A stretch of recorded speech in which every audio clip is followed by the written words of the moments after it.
Assalamualaikum warahmatullahi wabarakatuh. Terima kasih telah setia dengan channel ini dan menjadikan channel ini sebagai salah satu sumber belajar kalian. Nah, di video kali ini saya akan membahas mengenai statistika. Seringkali kita melihat informasi atau data di televisi maupun media elektronik lain ataupun media sosial. Data atau informasi itu dikemas sedemikian rupa sehingga menjadi lebih menarik untuk kita menyimaknya, bisa berupa diagram lingkaran, batang, garis, maupun tabel. Nah, itu merupakan salah satu kegunaan dari statistika, yaitu membuat data itu lebih menarik, lebih mudah dipahami, dan lebih mudah untuk disimpulkan. Selain dari itu, kegunaan statistika juga banyak sekali, salah satunya juga menganalisis situasi dan kondisi suatu perusahaan atau instansi tertentu, sehingga si pemimpin perusahaannya itu dapat dengan mudah mengetahui kapan beliau bisa menambah atau mengurangi karyawan, atau misalkan mengganti mesin yang rusak dan lain sebagainya. Nah, di video kali ini yang akan kita bahas adalah pengertian, penyajian data, tabel dan grafik, histogram, poligon frekuensi, dan augit. Baik, jangan lupa like, comment, and share apabila kalian menganggap ini bermanfaat. Dan bagi kalian yang baru singgah di channel ini, jangan lupa untuk subscribe dan nyalakan tombol notifikasi supaya kalian tidak ketinggalan video saya selanjutnya. Selamat menyaksikan.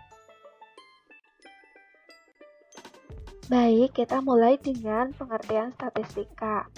Kalau kita bicara mengenai statistika, berarti kita bicara mengenai data, datum, statistik, statistika, populasi, dan sampel. Data itu merupakan kumpulan keterangan-keterangan. Misalkan kalau kita mau daftar sekolah, berarti kita harus mengumpulkan data-data diri kita.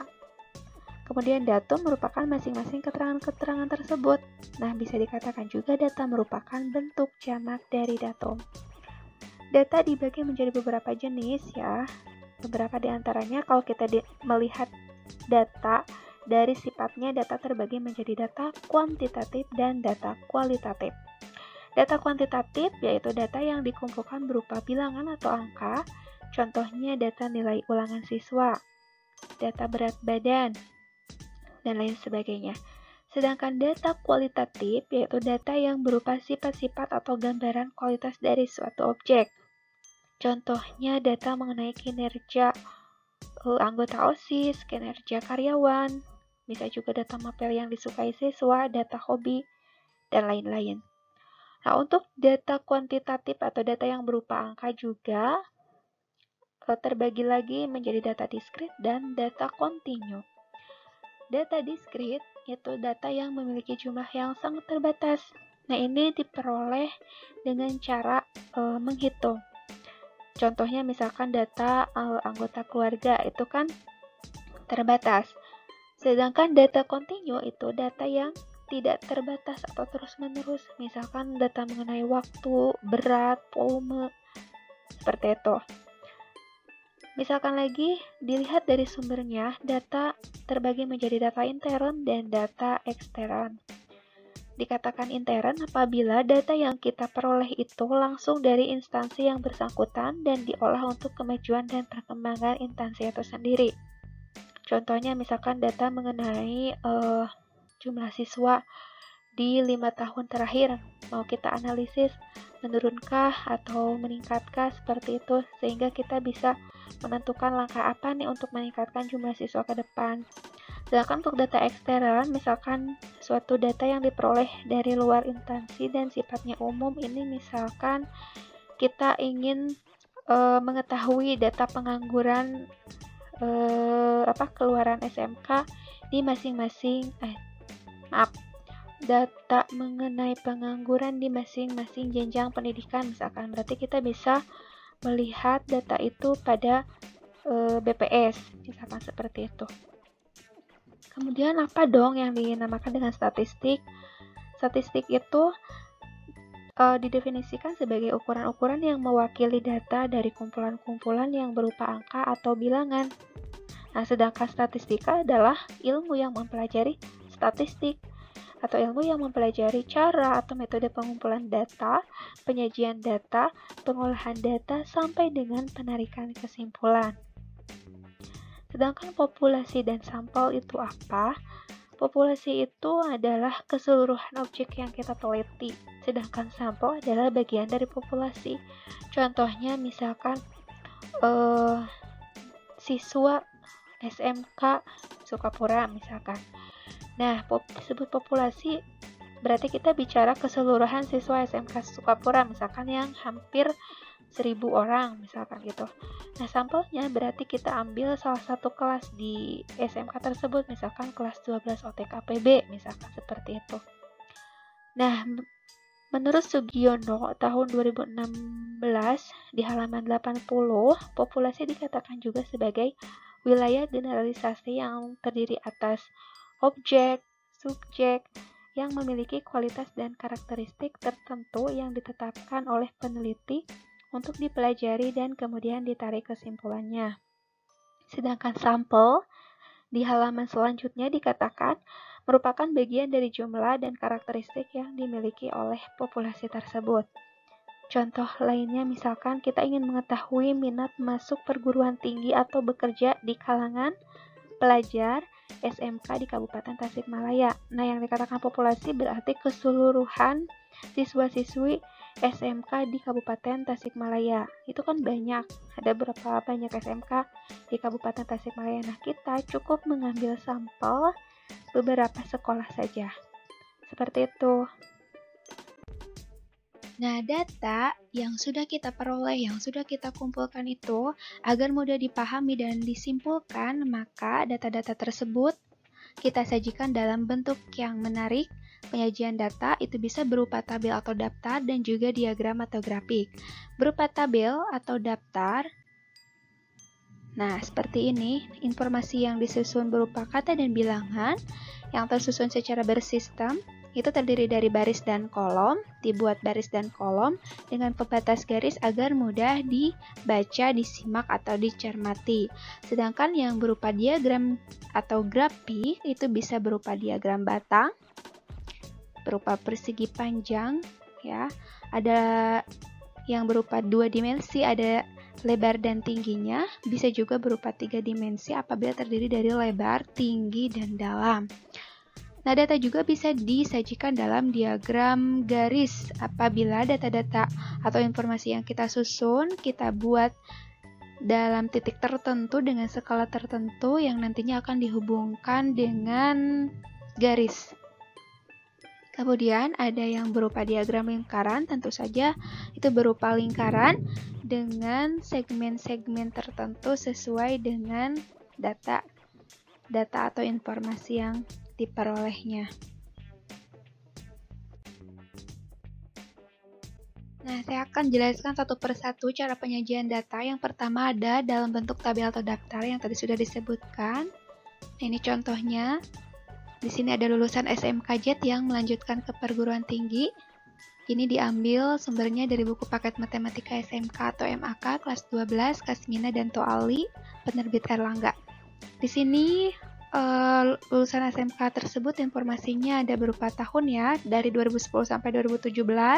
Kemudian perguruan tinggi mana yang dimasuki oleh lulusan SMK tersebut. Di sini pilihannya ada 2, negeri dan swasta.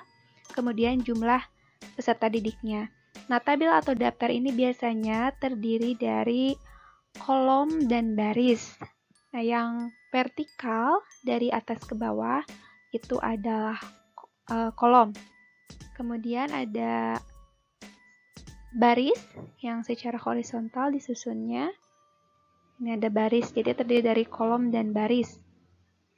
Nah, dengan tabel atau daftar ini, kita akan lebih mudah membaca informasi tadi bahwa lulusan SMKJ misalkan pada tahun 2011 itu melanjutkan ke perguruan tinggi negeri 15 orang dan yang melanjutkan ke perguruan tinggi swasta ada 7 orang. Sehingga pada tahun 2011 lulusan SMKJ yang melanjutkan itu berjumlah 22 orang. Jadi tabel atau daftar ini ada kepala tabelnya ini yang berwarna pink ya, yang berisi informasi atau kategorinya. Ini kan ada tahun, ada perguruan tinggi. Tuh, sedangkan yang berwarna putih ini pink muda banget ini adalah isi informasinya ya. Kemudian bagaimana cara membuatnya? Kalau secara manual ya gampang saja ya, kita nggak gunakan pensil, pulpen atau apapun itu, kemudian ditambah dengan penggaris. Nah, apabila kita sedang mengetik di Excel, Microsoft Word, atau PPT dan butuh tabel atau daftar, maka langkah pertama kita masuk ke menu Insert. Di sana ada Table. Nah, kita pilih Table. Kemudian setelah kita pilih Table, akan muncul Insert Table. Ada Number of Columns. Di sini maksudnya adalah berapa jumlah kolom yang kita perlukan. Kemudian ada number of row. Ini jumlah baris yang kita perlukan. Tinggal kita klik aja berapa kebutuhannya, kemudian klik OK. Dan yang ketiga, langkah ketiga nanti akan muncul seperti ini. Jumlah baris dan kolomnya sudah sesuai dengan yang kita klik tadi di Insert Table. Nah, apabila di PPT biasanya akan diberi warna yang berbeda ya, sehingga memudahkan kita untuk membedakan kepala tabel dengan isi tabel. Seperti itu. Nah, yang kedua, penyajian data itu bisa dalam bentuk diagram batang. Tadi diagram batang itu berbentuk persegi panjang ya, namun di sini ada lebar, ada tinggi, bukan panjang dan lebar. Misalkan di sini ada mata pelajaran yang disukai di kelas 12 SMK Pada Kembang.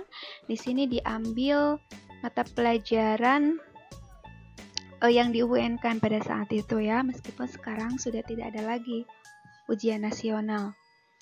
Nah, ini diagram batangnya, persegi-perseginya yang digunakan seperti ini.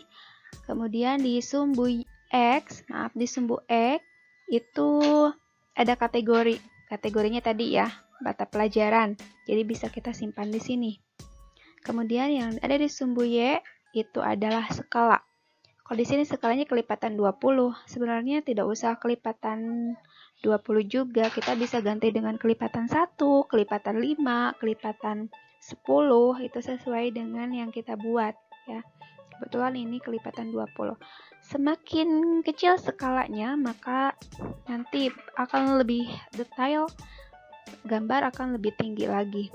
Semakin besar skalanya, ya akan semakin buntat gitu. Tergantung keinginan kita ya dalam membuatnya.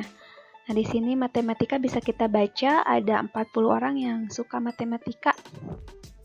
Bahasa Indonesia ada 80 orang, dan bahasa Inggris ada 60 orang, dan yang paling banyak menyukai pelajaran produktif. Tentu saja ya, karena ini di SMK, pasti lebih banyak yang suka pelajaran produktif. Yang matematika di sini hanya 40 ya. Padahal matematika itu adalah pelajaran yang sangat menyenangkan. Oke, bagaimana cara membuatnya? Nah, cara membuat diagram batang ini secara manual seperti tadi, bisa kita sediakan penggaris sama pulpen ya. Kita buat kategorinya di sumbu X dan skala di sumbu Y. Kita tempatkan tadi matematika, bahasa Indonesia, bahasa Inggris produktif itu sesuai dengan skalanya. Kemudian kalau di Microsoft Word, Excel, PPT, ya kita sebenarnya sama seperti yang tadi. Langkah pertama kita masuk ke menu Insert. Kita pilih, di sana ada pilihan Chart ya, yang berbentuk seperti persegi panjang nih, seperti diagram batang ini. Setelah itu nanti akan muncul langkah kedua seperti ini. Ada kolom line 5. Kita pilihnya yang kolom. Kalau mau membuat diagram batang. Ini. Tuh ya, kita pilih modelnya seperti apa. Kemudian yang ketiga, nanti kita akan mengedit datanya nih. Tadi di sini ada kategori, ada series. Kategori itu untuk yang informasi mengenai matematika, bahasa Indonesia, bahasa Inggris produktif itu termasuk kategori. Ya. Kemudian series itu skalanya. Matematika ada berapa orang, bahasa Inggris ada berapa orang, itu skalanya. Nah, kalau kategorinya hanya satu, ya bisa kita hapus series yang lain, series 2, series 3, ini bisa kita hapus karena hanya satu kategori. Jadi nanti diagram batangnya hanya satu. Kalau seriesnya ada dua, misalkan misalkan pada jenis kelamin perempuan, laki-laki dan perempuan, itu kan nanti bisa diagram batangnya ada dua, itu seriesnya ada dua, yang tiganya bisa dihapus. Kalau ini hanya satu, bisa dihapus dua-duanya. Kemudian kita juga bisa memilih tipe dari chartnya. Kita pilih change chart type. Nah, ini bisa 3 dimensi, ada lebar, tinggi, dalam. Ini bisa juga kalau kita mau tampilannya ke samping, sehingga yang kategorinya vertikal dan yang skalanya horizontal. Seperti itu, tergantung dengan kebutuhan kita. Itu adalah diagram batang. Nah, selanjutnya ada diagram garis. Nah, diagram garis.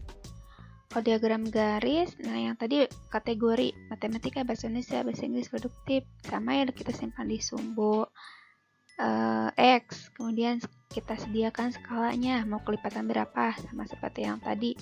Hanya ketika kita menempatkan, misalkan di sana matematika 40, bahasa Indonesia 80, kita gunakan titik gitu. Setelah semuanya ada, bahasa Inggrisnya berapa, produktif yang sukanya berapa, gitu ya, kita hubungkan menggunakan garis. Bisa juga seperti ini. Ini diagram garis. Nah, cara membuatnya sama seperti ketika kita membuat diagram batang. Jadi tidak terlalu sulit ya, langkah-langkahnya sama seperti yang tadi sudah dijelaskan. Ini mengenai mata pelajaran yang disukai di kelas 12 SMK pada kembang tadi. Nah, sekarang bagaimana kalau dalam diagram lingkaran?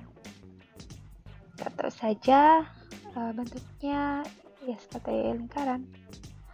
Bulat gitu kan, terbagi menjadi segmen-segmen karena ini lingkaran, berarti bagiannya itu seperti juring lingkaran.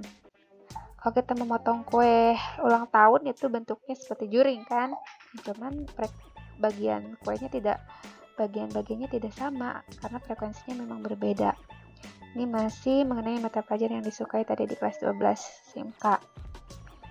Nah, bagaimana cara menentukan juring-juringnya itu atau bagian-bagiannya itu? Apakah hanya diperkirakan saja cukup? Bisa saja kalau hanya berupa sketsa ya, atau gambar atau sketsa. Tapi kalau mau lebih tepatnya lagi membuat juring ini, misalkan di sini ada tabel, mapel, matematika, bahasa Indonesia, bahasa Inggris produktif yang tadi ya, yang seperti di diagram sebelumnya. Matematika 40, bahasa Indonesia 80, bahasa Inggris 60, produktif 120. Cara membuat juring, ya kita tentukan, kita konversi yang 40, 80, 60, 120 orang itu ke dalam satuan derajat. Gimana caranya? Misalkan yang pertama yang matematika kan ada 40. Berarti 40 per 300 dikali 360 derajat. Kenapa 360 derajat? Karena satu lingkarannya itu 360 derajat. 40 dibagi 300, 0,133 dikali 360 derajat, isinya 48 derajat. Atau kalau mau kita sederhanakan dulu, boleh 360 derajat dibagi 300 dikali 40 juga boleh, sama hasilnya 48 derajat. Kemudian yang bahasa Indonesia 80 per 300 dikali 360. Hasilnya 96 derajat. Itu pula untuk bahasa Inggris dan produktif. Hasilnya 70 derajat dan 144 derajat. Nah, kalau digabungkan 48 derajat, 90 derajat, 70 derajat, dan 144 derajat, itu akan menghasilkan 360 derajat. Nah, bisa juga itu kita sajikan keterangannya dalam bentuk persen, ya. Jadi di dalam lingkarannya itu bukan tadi 40, 80, 60, 120 lagi, tapi 13,3%, 26,7%. Ini dibagi ke dalam persen.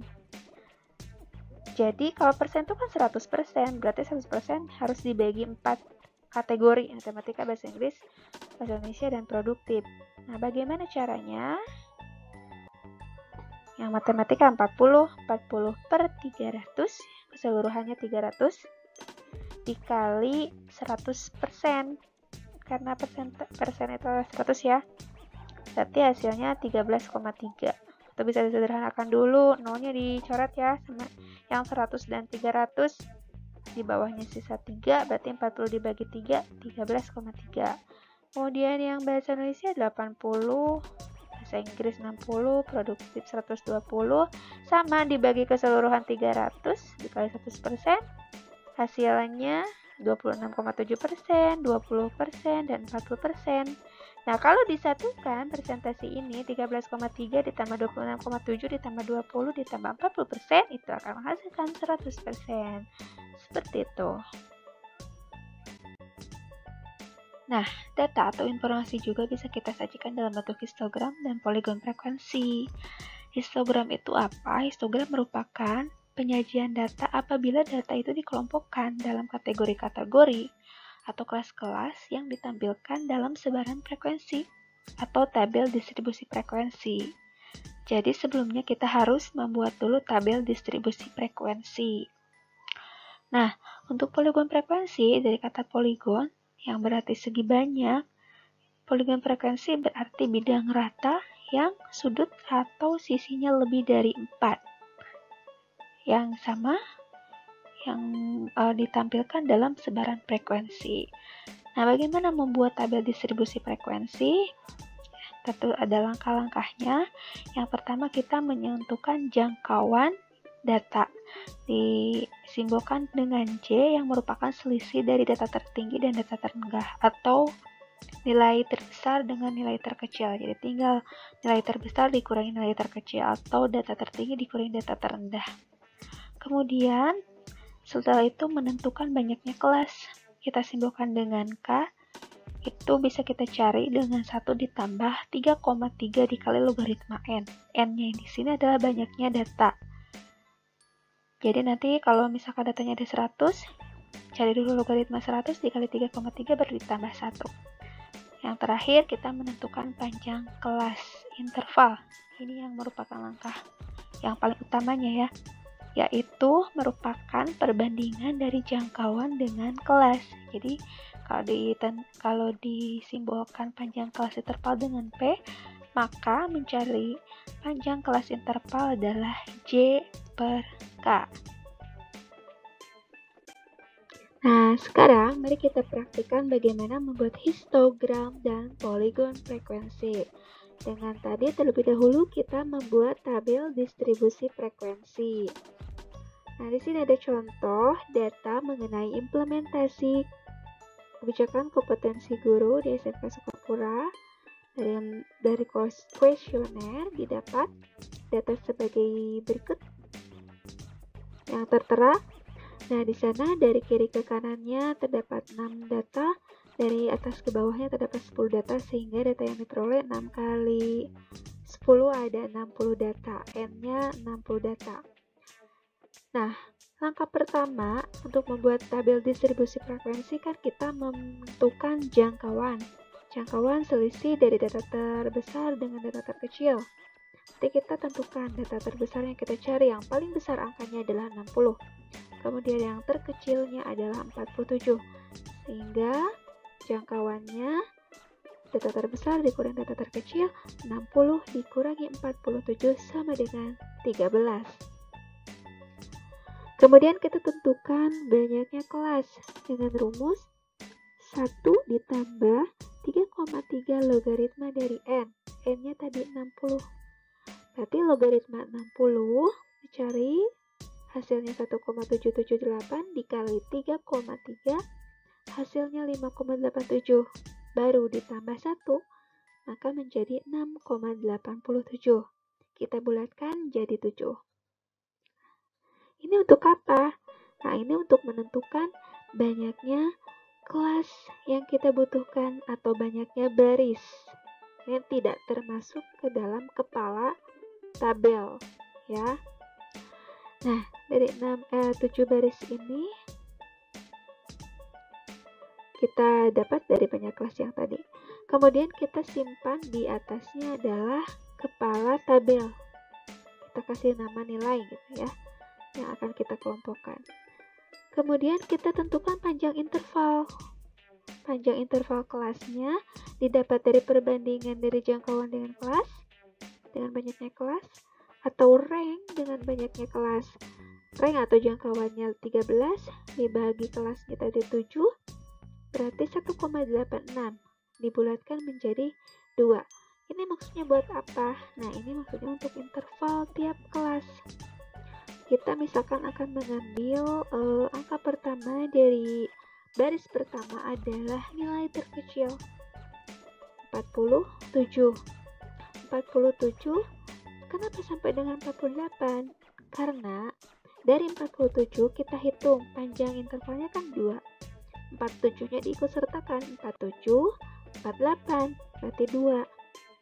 Sebenarnya untuk nilai pertamanya tidak harus 47, bisa saja kita mulai dengan 46 sampai dengan, kalau 2 panjang intervalnya berarti 46 sampai 45, 46 ya, karena dilanjut 47, 48. Hanya nanti frekuensinya tidak akan ada 0 seperti itu, makanya tidak diikutsertakan nilai sebelum dari nilai terkecil gitu. Jadi kita mulai saja dengan nilai yang paling kecil untuk kelas pertama.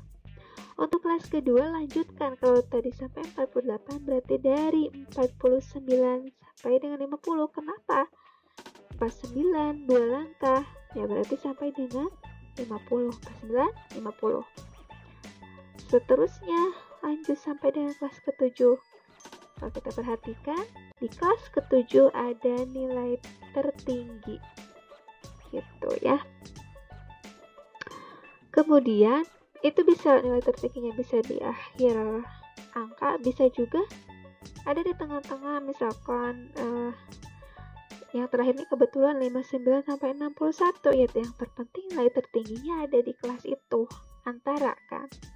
Oke, kolom kedua yaitu frekuensi. Kita cari tuh yang baris pertama frekuensinya ada berapa di data yang tadi kita kumpulkan. Kita cari yang angkanya 47 sampai 48 karena di sini tidak ada lagi angka di antara 47 sampai 48, berarti kita cari angka yang nilainya 47 dan 48. Kita kasih tanda silang ya untuk mempermudah nanti mencari kelas selanjutnya. 47 1 2 3 4 ya. Jadi angka yang 47 atau 48 ada 4. Kemudian untuk kelas yang kedua sama ya.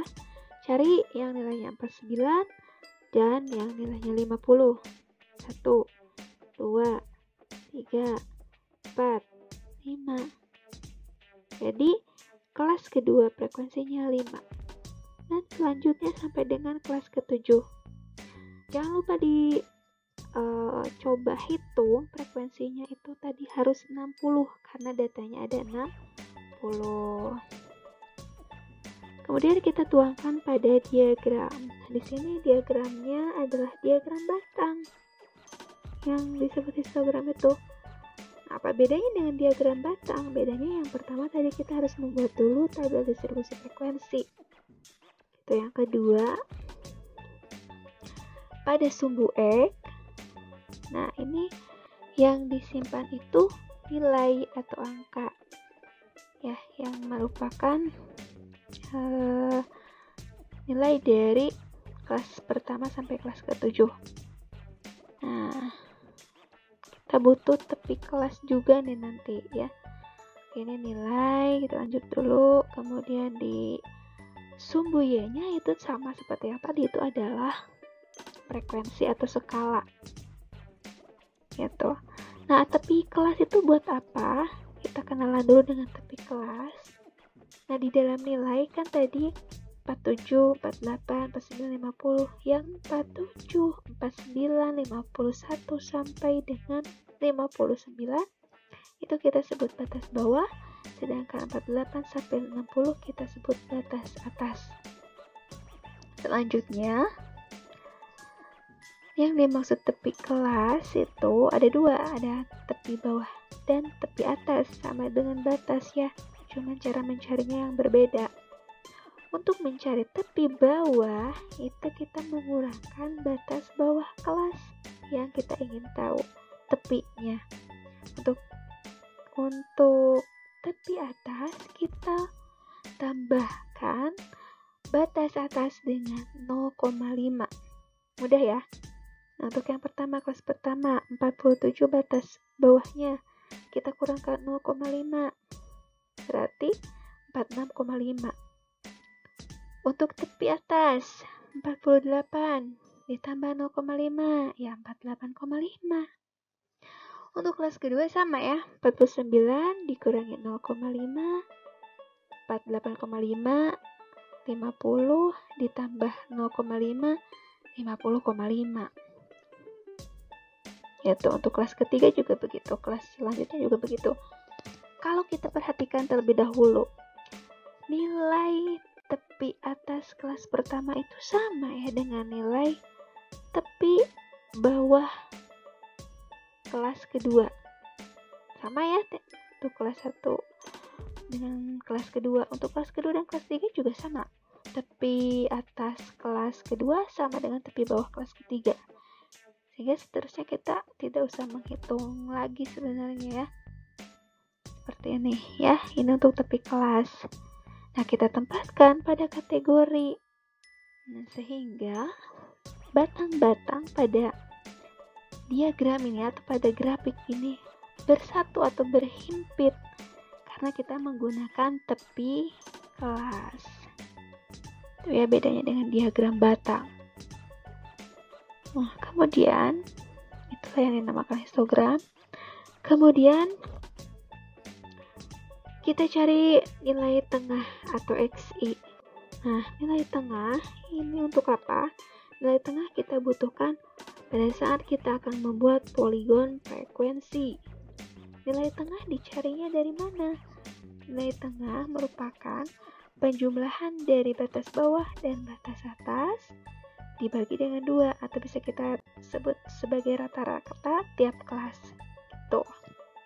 Nah, untuk nilai tengah kelas pertama 47 berarti ditambah 48 dibagi 2. Itu hasilnya 47,5. Yang kedua juga sama, 49 ditambah 50 dibagi 2, 49,5. Dan seterusnya sampai dengan kelas ke-7. Nah, kemudian kita simpan di dalam grafik atau diagram tadi dengan cara yang sama ketika kita membuat diagram garis. Masih ingat kan di pertemuan sebelumnya di video ini? Selanjutnya, apalagi bedanya nih dengan diagram garis? Ya, sama seperti tadi histogram, bedanya kita yang ditempatkan di kategori adalah nilai tengah, yang masih tetap frekuensinya yaitu frekuensi. Gitu. Ini nilai, ini frekuensi. Nah, inilah adalah poligon frekuensi. Boleh tidak digabung antara histogram dengan poligon frekuensi supaya tidak mubazir kertas ya atau file? Boleh. Maka awalnya dari saat kita membuat histogram itu kita langsung kasih titik tengah ya, berupa titik-titik di semua batang. Ya, setelah itu kita sambungkan. Tapi sebelumnya nanti kan tidak akan nyambung nih. Nah, yang tadi ketika saya sebutkan bahwa ketika menentukan angka awal di kelas pertama itu boleh nilai terkecil, boleh juga nilai yang kecil yang lebih kecil dari nilai terkecil. Tadi boleh 45. Nah, yang 45 sampai dengan 46 itu nilainya akan 0, nggak ada di data yang nilainya 45 sampai 46 karena yang terkecil pun 47. Tapi kalau di dalam menggambar grafik ini atau diagram ini, ya gunanya ada itu untuk menyambungkan poligon. Selanjutnya, sama untuk yang kelas terakhir, juga kita bisa membuat kelas yang lebih besar dari 59 sampai 60. Berarti 61 sampai dengan 62. Itu tidak ada 0. Berarti bisa kita simpan di sini. Kita tinggal gabungkan semua titik, maka inilah yang dinamakan dengan poligon frekuensi. Ya, karena definisinya tadi berupa bidang rata yang sudut atau sisinya lebih dari 4. Nah, itu kan lebih dari 4. Jadi ini poligon frekuensi, ini histogram. Bisa kita gabung seperti itu. Dan lebih cantik ya kelihatannya. Nah, kita sekarang masuk ke OGIF. Apa itu OGIF? OGIF yaitu grafik yang digambarkan berdasarkan data yang sudah disusun dalam bentuk tabel distributif frekuensi. Tapi di sini tabel distribusinya tabel distribusi frekuensi kumulatif, ya. Nah, sama seperti kemarin kita buat tabel distribusi frekuensi, kita kelompokkan, kita kategorikan nilainya, kemudian kita cari frekuensinya. Kita juga butuh tepi kelas bawah dan atas. Kemudian karena kita butuh frekuensi kumulatif, kita tambahkan 2 kolom ya. Yang tepi kelasnya itu kita ganti dengan nilai tepi. Nilai tepinya karena ada tepi bawah tepi atas. Nah, untuk frekuensi kumulatif kurang dari FK, kurang dari atau sama dengan simbolnya, itu gunakan nilai tepi atas ya. Jadi nilai tepi atas ini kita pindahkan ke kolom ketiga sini. Tinggal kita tambahkan simbol di depannya, di depan setiap nilai tepi atas itu kurang dari atau sama dengan simbolnya. Tuh. Kemudian bagaimana cara mencari frekuensi kumulatif kurang darinya? Untuk baris pertama, kita simpan frekuensi pertama, kelas pertama. Kita simpan di sini. Kemudian, untuk kelas kedua, frekuensi kumulatif kurang darinya, kita tambahkan 4 dengan 5. 4 tambah 5, 9. Itu. Selanjutnya sama. 9 ditambah 8, 17. Sama sampai dengan kelas terakhir ya. 17 tambah 14, 31, 31 tambah 13, 44, 44 tambah 11, 55, 55 ditambah 5, 60.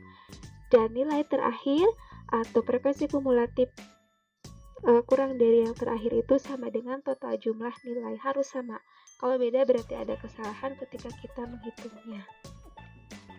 Oke, itu untuk membuat frekuensi kumulatif kurang dari. Kita tinggal sajikan ke dalam diagram, sama halnya ketika kita membuat diagram garis, hanya pada nilai atau kategori pada sumbu X-nya kita isi dengan nilai tepi atas. Ya, jadi nilai tepi atas itu ditempatkan pada kategori atau sumbu X. Kemudian sedangkan untuk di sumbu Y masih sama, yaitu frekuensi ya. Kelipatan berapapun skalanya itu boleh. Oke, kita tentukan yang 48,5 kita simpan. Itu kan frekuensi kumulatif kurang darinya 4. Jadi bukan frekuensi yang biasa lagi, tapi menggunakannya frekuensi kumulatif kurang dari ya. Yang kelas kedua 50,5 itu 9, berarti di bawah 10 itu kan. 52,5 itu 17. Jadi yang digunakan adalah frekuensi kumulatif kurang dari. Begitu seterusnya sampai dengan kelas terakhir yang kurang dari atau sama dengan 60,5. Dalam data yang kita kumpulkan itu ada 60. Memang semuanya ya kurang dari 60,5, yang terbesarnya saja datanya adalah 60. Nah, sebenarnya untuk menentukan frekuensi kumulatif kurang dari itu bisa saja seperti ini. Untuk kelas pertamanya 4 sama ya. Untuk kelas keduanya 4, ke bawah aja tambahkan 5 dengan baris yang kedua, itu 9. Itu untuk baris ketiga 4, 5 tambah 8, 17, seperti itu juga boleh. Tuh, ini yang disebut dengan ogive positif ya. Jadi frekuensi kumulatif kurang dari itu disebut ogive positif, grafiknya naik. Yang kedua, untuk ogive dengan frekuensi kumulatif lebih dari, itu diambil dari tepi bawah. Ya, jadi tepi bawah kelas kita pindahkan ke kolom nilai tepi bawah. Nah, beda dengan yang tadi simbolnya, kalau yang tadi kurang dari atau sama dengan, kalau yang sekarang lebih dari atau sama dengan. Untuk frekuensi kumulatif lebih dari yang pertama di kelas pertama, itu ambilnya adalah total data. Total data kita itu kan 60, kita simpan di kelas pertama. Tuh, 60 ini. Kemudian yang 60 ini kita kurangkan dengan frekuensi pertama. Ya, frekuensi pertama. 60 dikurangi 4 itu 56. 56 kita kurangkan dengan frekuensi kedua. Untuk yang frekuensi kumulatif lebih dari kelas ketiga, 56 dikurangi 5, 51. 51 dikurangi 8, 43 dikurangi 14, 29. Seterusnya sampai dengan 16 dikurangi 11, itu 5. Dan 5 ini sama dengan frekuensi yang aslinya itu 5. Sehingga 5 nanti dikurangi 5 kan 0. Seperti itu. Kita sajikan langsung di dalam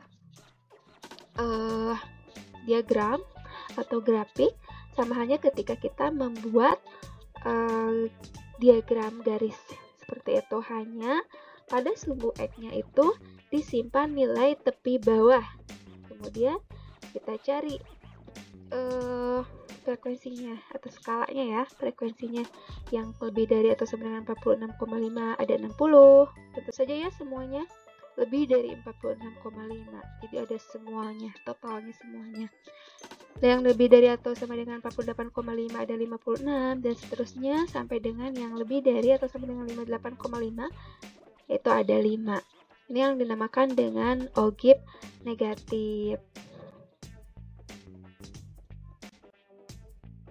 Baiklah, selesai sudah pembelajaran kita mengenai statistika. Bagi kalian yang ingin mencoba mengasah kemampuan kalian pada pembelajaran ini, silahkan kalian coba. Pertama, kita buat kelompok dulu terdiri dari 2 orang. Yang kedua, kumpulkan data mengenai berat badan atau tinggi badan atau nilai ulangan dari kelas lain, mapel apapun itu, atau data apapun itu yang menurut kalian menarik untuk disajikan. Kemudian sajikan dalam diagram batang, garis, dan lingkaran. Coba juga buat histogram dan poligon frekuensinya, dan buat juga ogive-nya. Jangan lupa didokumentasikan lewat video ketika kalian mengumpulkan datanya. Terima kasih, sampai jumpa di video selanjutnya.